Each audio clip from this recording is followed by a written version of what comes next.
자, 우리가 붙잡을 언약의 말씀의 제목은 내게 주신 모든 은혜를 내가 여호와께 무엇으로 보답할까라는 제목입니다. 시편 116편 12절 말씀 그대로를 제목으로 잡았습니다. 아침에 이제 교회에 와서 이렇게 이제 화려하게 펼쳐진 과일들, 이 채소들을 보면서 한 해 동안 있었던 많은 일들도 또 생각해보고, 그리고 각 사람에게 가장 알맞게 주신 그리스도의 다양한 은혜를 생각하게 됩니다. 그리스도 은혜 앞에 나온 모든 성도, 모든 그루터기에게 오늘 제목을 늘 생각하는 은혜가 있기를 바랍니다. 자, 서론인데요. 오늘은 추수감사 주일입니다. 새 절기를 중심으로 추수감사 주일이 어떤 날인지 보겠습니다. 절기라는 말은 성경적으로 좀 해석을 하면요, 여호와께 감사로 예배드리기 위해서 만든 일종의 명절이에요. 자, 구약 성경 39권에 등장하는 모든 사람들, 모든 사건들, 모든 절기들은 전부 다 그리스도를 설명하기 위해서 동원된 겁니다. 그래서 반드시 그리스도라는 안경을 쓰고 봐야지만 제대로 이해가 돼요. 이 중에서 특히 새 절기는 그리스도를 믿는 모든 성도에게 주신 구원의 완전한 축복을 설명하는 거예요. 여러분들이 얼마나 완전한 구원의 축복을 받았는지 새 절기를 통해 확인하고 감사로 예배해라, 그런 의미인 거예요. 자, 첫 번째입니다. 애굽에서 노예 생활하던 이스라엘 백성이 양의 피를 바르고 빠져나온 것을 기념하는 절기가 유월절입니다. 성도가 받은 구원을 상징하는 게 또 유월절이에요. 다시 말하면 이스라엘 백성이 아무리 힘쓰고 애써도 바로왕이 상징하는 게 사단이거든요. 그 손에서 빠져나올 수가 없는 거예요. 애굽이라는 지옥 같은 세상에서 빠져나올 수가 없는 거예요. 노예라는 이 원죄가 주는 저주에서 빠져나올 수가 없는 거예요. 그런데 그리스도의 십자가 희생을 상징하는 양의 피를 바른 날, 정말 기적같이 애굽에서 빠져나왔습니다. 이 날이 유월절이에요. 그래서 유월절은 성도가 받은 완전한 구원의 축복, 이게 우리가 힘써서 애써서 된 게 아니고 모든 것이 다 그리스도의 은혜로 된 거다, 이걸 강조하는 거예요. 여러분, 구원은 내가 힘쓰고 애써서 내 실력대로 받는 게 아닙니다. 모두가 그리스도의 은혜입니다. 이 축복을 깨달은 바울이 이렇게 고백해요. 에베소서 2장 8절, 너희는 그 은혜에 의하여 믿음으로 말미암아 구원을 받았으니. 보세요, 우리 게 없잖아요.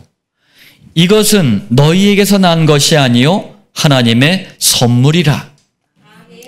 선물은 뇌물이 아닙니다. 대가나 조건이 없어요. 일방적으로 무조건적으로 주는 게 선물입니다. 두 번째, 애굽에서 200만 명가량의 이스라엘 백성이 쏟아져 나왔어요. 그런데 쏟아져 나온 곳이 푸른 초장, 쉴 만한 물가가 있는 곳이 아니었습니다. 그냥 모래 폭풍만 불어대요. 사막 한복판이었어요.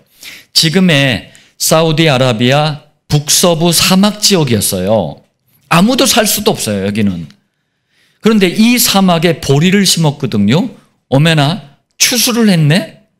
말이 안 되잖아요. 기적 같은 일이 일어난 거예요. 이 날이 맥추절입니다.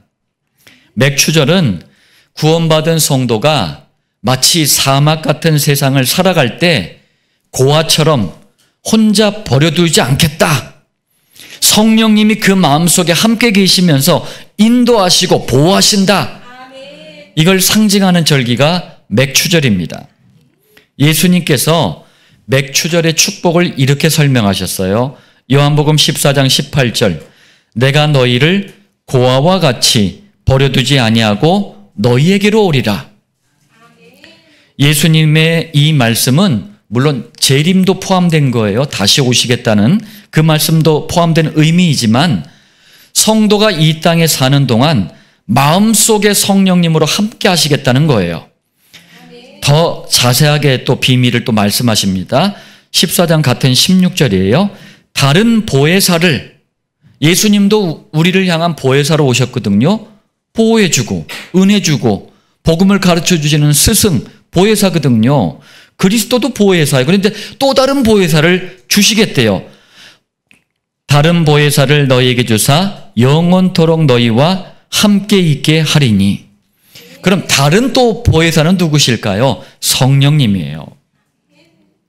사막 같은 거친 세상에서 승리하도록 성령님이 마음속에서 보혜사로 영원히 함께 하시는 거예요. 또 14장 17절입니다. 그는 진리의 영이라. 영은 성령님을 말씀합니다. 그러면서 그는 너희와 함께 거하시며 또 너희 속에 계시겠습니다.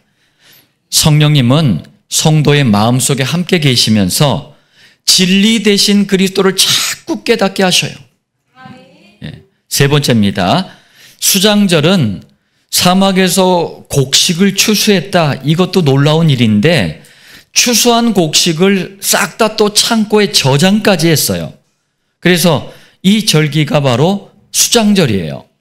곡식을 거두어가지고 저장했다라는 의미예요. 오늘날 교회들이 기념하는 추수감사절이 여기에 해당돼요. 그리고 수장절은 구원받은 성도들이 앞으로 가야 될 본향이라고 합니다. 그러니까 원래 고향, 우리 성도의 원래 고향, 본향, 그게 바로 영원한 천국이에요. 알곡들을 싹 다 걷어가지고 창고에 저장하듯이 알곡이 상징하는 게 우리 성도들이거든요. 성도들을 싹 다 거두어가지고 천국에 들어가게 하겠다, 그 얘기예요. 예수님께서 수장절의 축복을 그래서 다시 한번 또 설명하십니다. 요한복음 14장 2절 중간에 보니까 내가 너희를 위하여 거처를 예비하러 가노니. 거처는 제가 전에 한번 얘기했죠. 맨션이라 그래요, 영어로. 맨션이라는 게 100평 이상의 집을 맨션이라고 합니다. 지금 어떻게 살든 상관없어요. 우리는 최고의 거처가 예비되어 있습니다. 예비됐다는 말은 준비됐다는 거예요. 이 거처가 뭡니까? 천국이에요. 또 14장 3절에 내가 다시 와서 너희를 내게로 영접하여 나 있는 곳에 너희도 있게 하리라. 이 땅에 재림하실 때 아까 설명했죠. 성도를 마치 곡식을 추수하듯이 싹 다 모아가지고 천국으로 거두어들이시는 거예요. 자, 정리하면 여러분 세절기를 한 주 동안 깊게 한번 묵상해 보세요. 그럼 나오는 게 뭔지 아세요? 감사하다. 세절기를 바르게 깨달으면 깨달을수록 시편 116편 12절 다윗의 고백처럼 내게 주신 모든 은혜를 내가 무엇으로 보답할까? 이 생각이 저절로 나오게 됩니다. 자, 서론 말씀을 여러분들 마음에 담고 본론 첫 번째입니다. 추수감사절을 앞두고 제가 이번 한 주 동안 하나님께서 나를 전도자로, 목사로, 또 구원받은 성도로 부르셨는데 나는 도대체 무엇에 대해서 감사를 해야 될까? 이렇게 생각하면서 감사해야 될 것을 좀 정리를 해봤어요.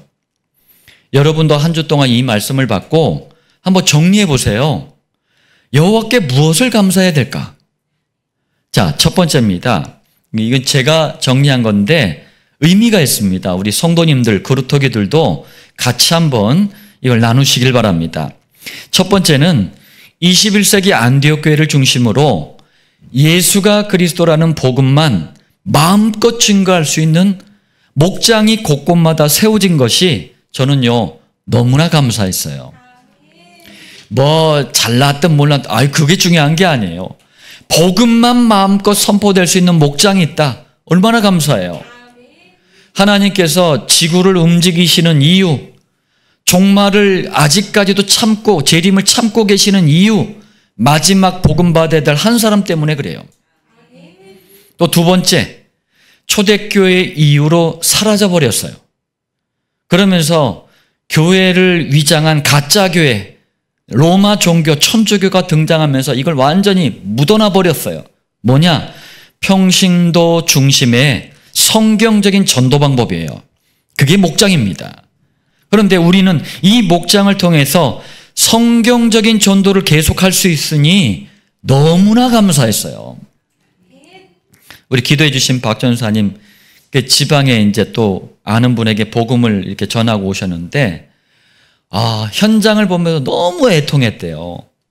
복음 전하는 교회, 복음 전하는 목회자, 복음 전하는 목장, 복음 전하는 성도, 복음 전하는 그루터기가 있는 게 여러분 최고의 감사인 줄 믿습니다. 세 번째, 오직 그리스도만 들어요. 오직 그리스도만으로 은혜를 받아요. 은혜의 출처는 그리스도입니다. 그리스도의 증인이 되는 많은 성도가 현장 곳곳마다 있어요. 너무나 감사해요.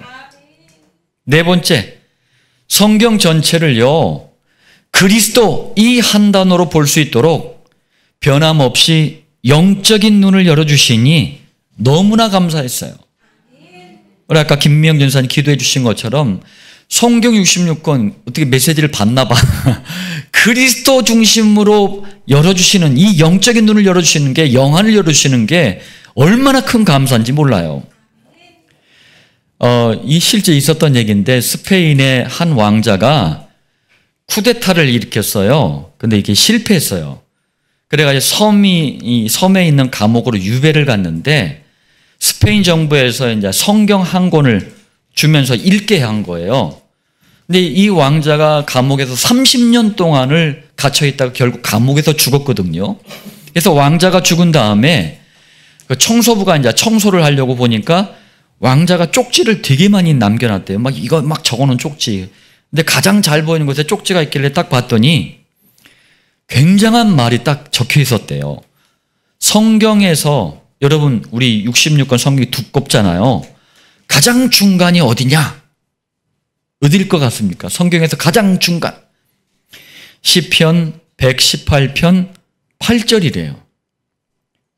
장절을 다 세가지고 중간이 어디냐 찾아낸 거예요.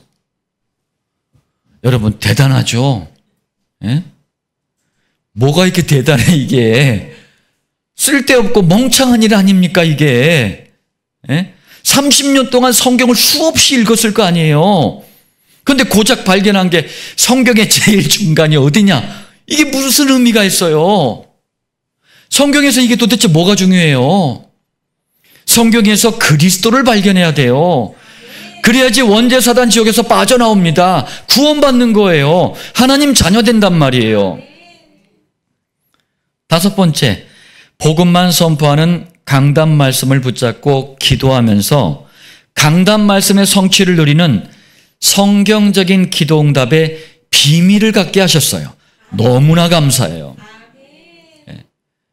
제가 이제 목회자가 돼야 되겠다 마음에 딱 결정을 하니까 그때는 신비주의에 빠져 있던 제 여동생이 오빠 이제 목사님이 되려면은 40일 작정기도 몇 번씩 해야 되고 뭐 기도에 이렇게 막 완전히 끝내주는 기도의 사람이 돼야 된다는 거예요.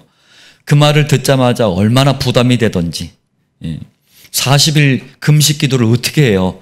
하루 한 끼만 굶어도 그 원한을 갚으려고 두 끼를 먹는 제가 어떻게 40일을 굶어요.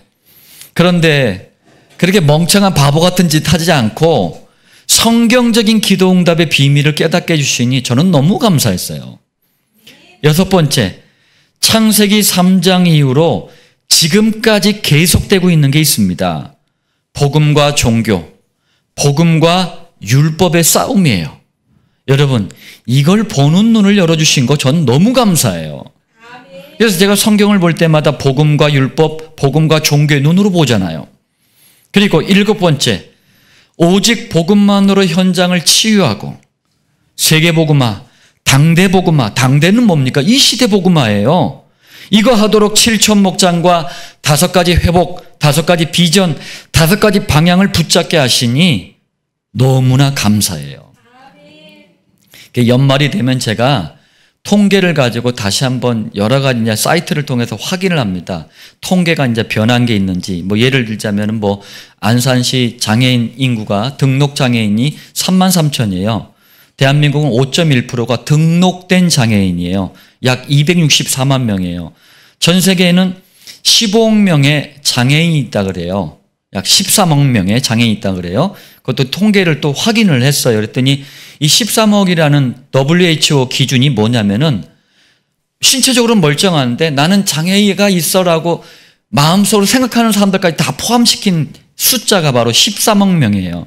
그러니까 이런 것들을 확인하고 그러면서 우리가 5가지 회복 비전 방향을 위해서 어떻게 기도할까 계속 연구를 해요. 기도합니다. 너무 감사해요. 8번째, 무엇보다도 우리 사랑하는 21세기 안디옥교회 성도들이 함께 복음의 공동체를 이루어가고 있으니 저는 너무나 감사했어요. 우리 교회 성도님들은 굉장히 보면은 친절하셔요, 사람들이. 예, 그리고 굉장히 또 점잖습니다. 그래서 사람들이 본성이 굉장히 착해요. 우리 그루터기들도 너무 귀여워요. 예, 귀여움이 얼굴에 막 달라붙어 있어요. 복음으로 하나 되는 공동체를 이뤄가니 너무 감사했어요. 그리고 9번째, 그리고 이것 말고도 감사할 게 끊임없이 계속 생각나게 하시니 이것도 너무나 감사했어요. 어떤 사람은 감사한 게 없다 그러더라고요. 너무 많아요, 저는. 예, 9가지로 그냥 마무리를 지었습니다.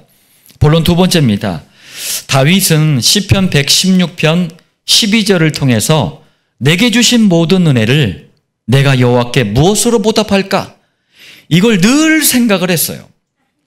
그렇다면 여러분, 여호와께 받은 이 은혜를 보답할 수 있는 가장 좋은 방법이 뭘까요? 바로 참된 감사입니다.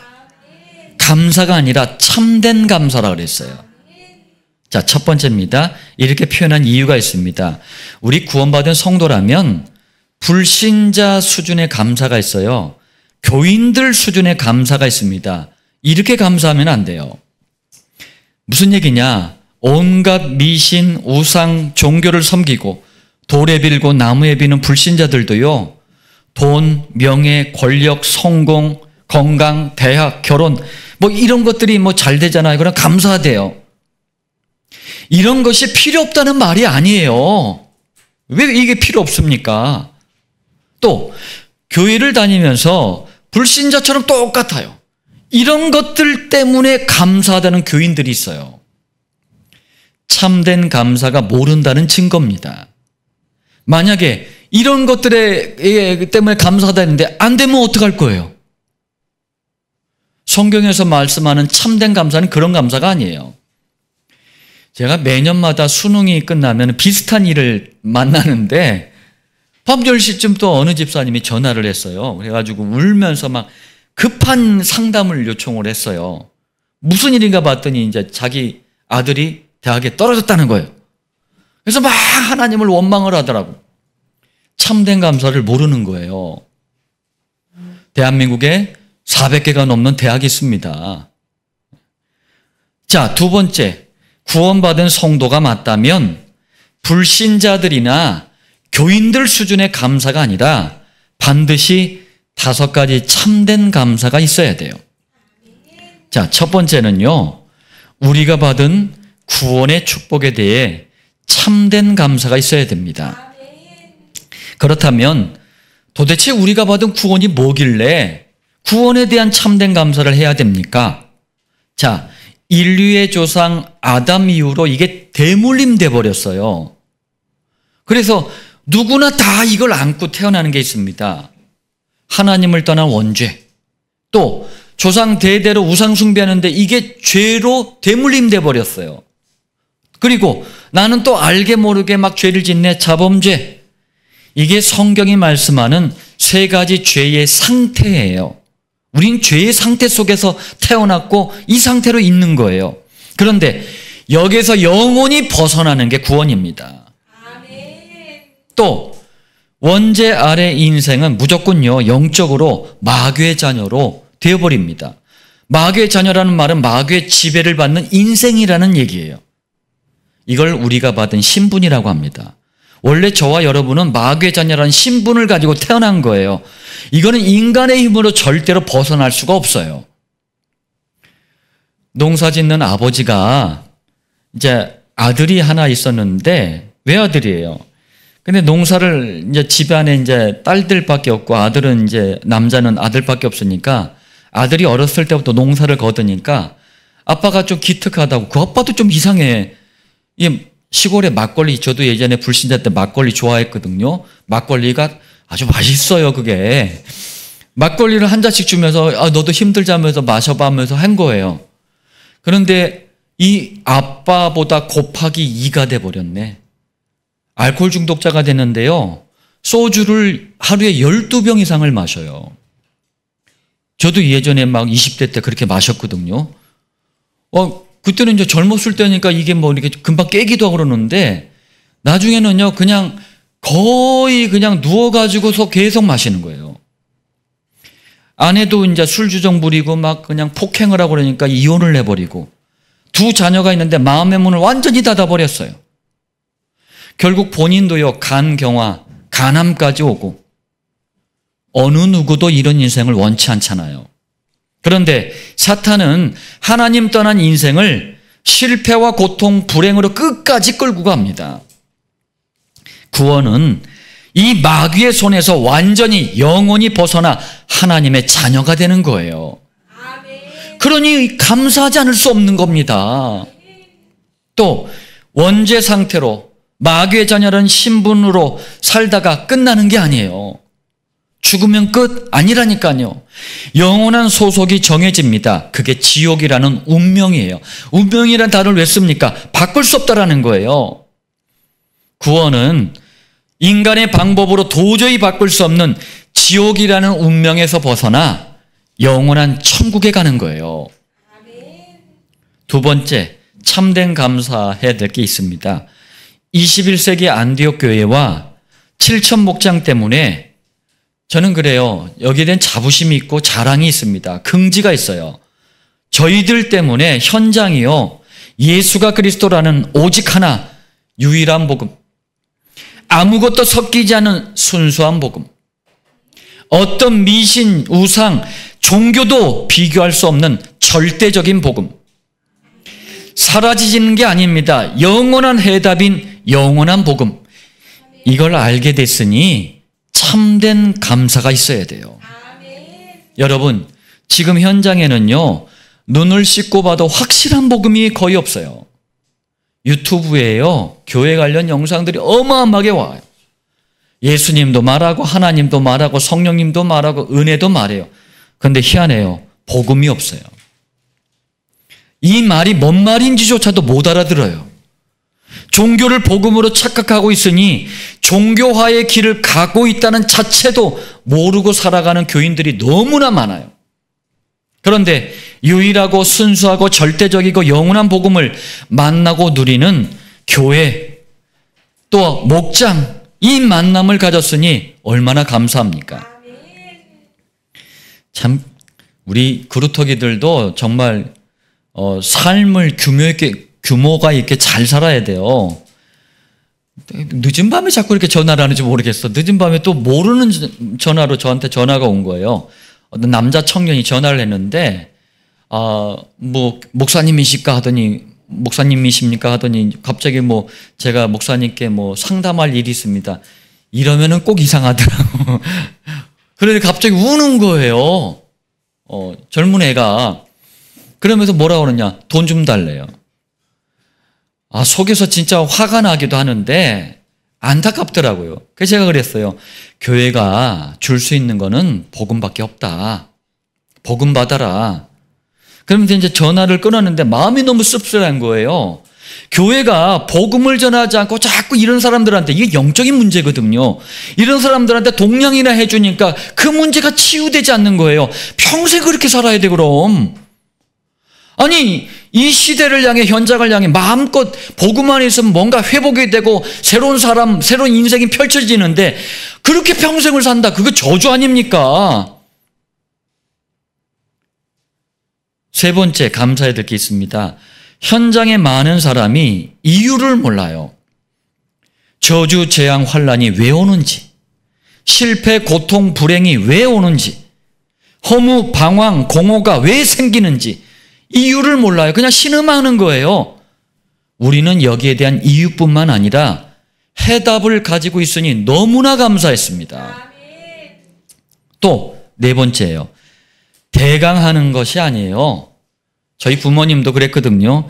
열심히 구제, 봉사, 사랑, 충성, 헌신을 하면서 교회를 다녀요. 그런데 불신자 이상으로 고통을 당하네? 이런 교인들이 너무나 많아요. 이게 종교 생활 때문에 그런 거예요. 그런데 많은 교인이 신앙생활, 종교생활조차도 구분을 못해요. 그러면서 종교생활을 하고 있으면서 신앙생활을 하고 있는 줄 착각을 하더라고. 시대적인 착각입니다. 그러나 우리는 여기에 대한 구분, 기준이 딱 서 있으니 얼마나 감사합니까? 다섯 번째, 21세기 대한민국에는요, 대학도 많아요. 박사도 많습니다. 도서관에 가잖아요. 하루에도 수천 수만 권의 책들이 쏟아져 나와요. 그런데 어디에서도 사람들이 어려움을 당하는 이유를 말해주지 않아요. 영적인 문제를 모르는데 어떻게 알겠습니까? 이유를. 망하는 이유도 모르고 망해가는 거예요. 너무 비참해요.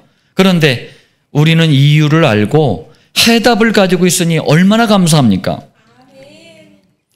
어려 보이는 그 초딩 두 남자아이가 자전거를 타고 길을 가다가 서로 얘기하다가 갑자기 자전거를 딱 세워놓고 본격적으로 말싸움을 막 하더라고요. 예. 그래서 제가 들어봤어요. 아무것도 아닌 일이야. 막 싸우더라고요. 요만한 놈, 두 놈이서 막 싸우더라고요. 근데 얘네들이 똑같이 말하는 게 뭐냐면은, 아우, 답답해 그래요. 너 때문에 내가 답답해서 미치겠다 그러더라고요. 어른들 싸우는 것 같아. 예. 초딩이라도 해답이 없으면 답답한 거예요. 인생에 해답이 없다. 얼마나 답답하겠어요. 그래서 여러분 꼭 기억하길 바랍니다. 우리가 5가지 참된 감사의 의미와 축복을 모르고 세상에 나가잖아요. 세상을 성경은 사막 같대요. 근데 이거 해답과 의미를 모르고 가면은 고생문이 활짝 열리는 거예요. 굳이 쓰지 않아도 될 고생 바가지를 쓰게 되는 거예요. 말씀을 좀 기억하시면서 결론 맺겠습니다. 시편 116편 12절에 내게 주신 모든 은혜를 내가 여호와께 무엇으로 보답할까? 이걸 늘 생각했던 다윗은 원죄사단 지옥운명에서 우리를 건져내신 여호와 곧 그리스도이신 예수님을 향해 은혜를 보답하는 방법을 이렇게 얘기하고 있어요. 여러분, 우리가 늘 하던 거예요. 이게 여러분 엄청난 이 세 가지가 축복이라니까요. 그래서 매주 결론마다 이걸 강조하는 거예요. 여러분들이 될 때까지 할 겁니다. 예수님 재림할 때까지 이거 할 거예요. 그만큼 중요해서 그래요. 첫 번째, 시편 116편 13절입니다. 내가 구원의 잔을 들고, 잔이 술잔이잖아요. 여호와의 이름을 부르며.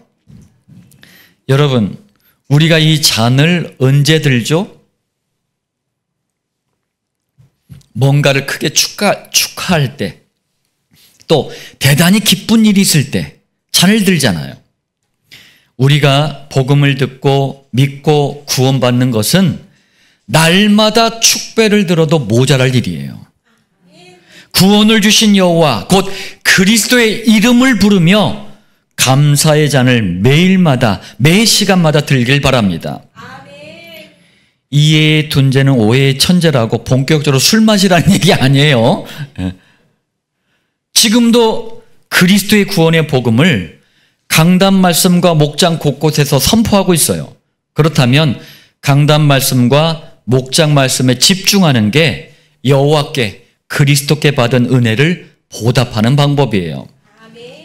두 번째입니다. 시편 116편 1절입니다. 여호와께서 내 음성과 내 간구를 들으심으로 내가 그를 사랑하는도다. 무슨 말이죠? 구원을 주신 여호와 곧 그리스도께서는 우리 하나님의 자녀들에게 예수 이름을 부르며 기도할 때 응답을 주셔요. 그러면서 우리 자녀들을 얼마나 사랑하시는지를 알게 하십니다. 요한복음 14장 14절이에요. 내 이름으로 무엇이든지 내게 구하면 내가 행하리라. 제가 교회 다니는 많은 분들한테요, 우리 이제 단체를 이렇게 예배 드리는 장소에 가면 물어봐요. 도대체 뭐 하나님 어쩌고저쩌고 막 기도하다가 막 잔뜩 기도하다가 마칠 때 예수 그리스도 이름으로 기도합니다. 아멘. 왜 이렇게 하는 겁니까? 물어봅니다. 제가요, 단 한 명도 대답하는 걸 들어본 적이 없어요. 많이 물어봤거든요. 이 말씀 때문에 그래요. 예수님이 직접 내 이름으로, 예수 그리스도 이름으로 무엇이든지 내게 구하면 내가 행하리라. 이 말씀 때문에 우리가 마칠 때 예수 그리스도 이름으로 기도합니다. 아멘 하는 거예요. 그렇다면 1310, 131 우리 정시 강단 기도는 여호와 그리스도께 받은 은혜를 보답하는 방법이에요. 세 번째입니다. 시편 116편 17절입니다. 내가 주께 감사제를 드리고 여호와의 이름을 부르리이다. 감사제를 드리고, 감사제를 드릴 땐 반드시 헌금, 예물을 드려요. 이거 많이 해라, 이런 말일까요? 감사제는 창세기 3장 문제를 해결받고 하나님과 우리가 화목이 됐어요. 화목제와 같은 거예요. 이거에 대한 감사라는 거예요. 그냥 감사제라니까 감사하다. 이건 불신자들 교인들 수준의 감사 아닙니까? 그리스도 때문에 나오는 감사예요. 그럼 감사제를 드리라고 했으니 우리도 구약시대처럼 감사제 때 쓰였던 염소, 송아지, 양, 비둘기 이거 갖다 바쳐야 되겠네요? 아니에요. 원죄, 사단, 지옥 운명을 해결하기 위해 이 네 가지 종류의 짐승들의 실물, 실체, 주인공으로 오신 분이 누구예요? 그리스도입니다. 우리 대신 오셔가지고 대신 희생당하셨어요. 그 그리스도를 붙잡으라는 거예요. 그게 감사제를 드리는 겁니다. 그러면서 여호와의 이름을 부르리이다. 사람들이 붐비는 지하철역, 버스 정류장, 시장 이런 데 가면 빠지지 않는 게 있어요. 매주마다 승유가 보고 와가지고 그걸 보고하더라고요. 예수 천당, 불신지옥, 띠까지 두르고 막 확성기까지 들고 막 외치는 사람들이 있어요. 전도한답시고 와서 떠드는데 오히려 전도의 문을 막는 사람들이에요. 이 사람들 제가 알아요. 대부분 신비주의에서 잡힌 사람들이에요. 예수님을 너무나 싼티나게 만드는 사람들입니다. 자, 여호와의 이름을 부른다 이 말은 그런 말이 아니고 수많은 사람들이 여호와께서 이 땅에 오셔서 완성하신 구원의 복음을 듣지 못하고 있지 않느냐. 빨리 전달해라. 전도를 말씀하는 거예요. 그리고 전도를 지속하기 위한 성경적인 전도 방법이 있습니다. 우리가 목장이라고 불러요. 목장 또한 여호와 그리스도의 은혜를 보답하는 방법입니다. 자, 정리하면 한마디로 강단 말씀, 정시, 강단기도, 목장은요, 여호와 곧 그리스도께 받은 은혜를 보답하는 최고의 방법입니다. 억지로 제가 이렇게 끼워 맞춘 게 아니고 시편의 절반가량을 다윗이 썼어요. 다윗의 시편을 보잖아요. 이 세 가지가 늘 고백이 돼 있어요. 그리스도의 복음의 말씀에 대한 오늘날의 강단입니다. 고백. 그러면서 시간을 정해서 다윗은 아침, 점심, 저녁 시간을 정해가지고 늘 정시 강단 기도를 한 사람이에요.